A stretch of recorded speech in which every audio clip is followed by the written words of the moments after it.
अज़ीज़ तलबा अस्सलाम वालेकुम। मैं हूं अली मुबशिर।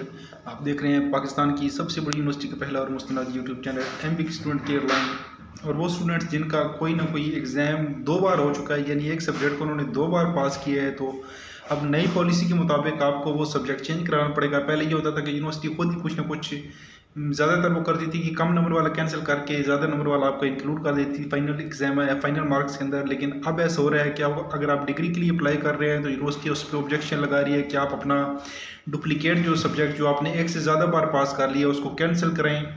तो आपको फिर खुद बताना पड़ता है कि आपने कौन सा रिज़ल्ट कैंसिल कराना है, किस सेमेस्टर का, और किस सेमेस्टर का जो है रिज़ल्ट आप रखना चाहते हैं। तो चीज़ आप ध्यान में रखना कि अगर आपका डुप्लीकेट हो चुका है तो आपने फॉर्म वगैरह यूनिवर्सिटी को भेजना है। फॉर्म का लिंक मैं डिस्क्रिप्शन के अंदर दे दूँगा, वहाँ से आप डाउनलोड भी कर सकते हैं। तो उस फॉर्म को यूनिवर्सिटी आप एडमिशन डिपार्टमेंट में भेजेंगे, वो आपका एग्ज़ाम जो सब्जेक्ट डुप्लीकेट हुआ है आपके बताए गए सेमेस्टर के मुताबिक उसमें से कैंसिल कर देंगे, और जो आपका रखना चाहते हैं उसको बरकरार रखेंगे और आपका रिज़ल्ट फाइनल होगा। और ये मैं आपको बता दूं कि आपका फाइनल रिज़ल्ट कार्ड रुक जाएगा अगर आपने अपना कोर्स कैंसिल ना कराया, तो आपका फाइनल रिज़ल्ट कार्ड भी यूनिवर्सिटी रोक लेगी। इसके साथ मुझे दीजिए इजाज़त। अल्लाह हाफिज़। पाकिस्तान जिंदाबाद और अफवाज पाकिस्तान पाइंदाबाद।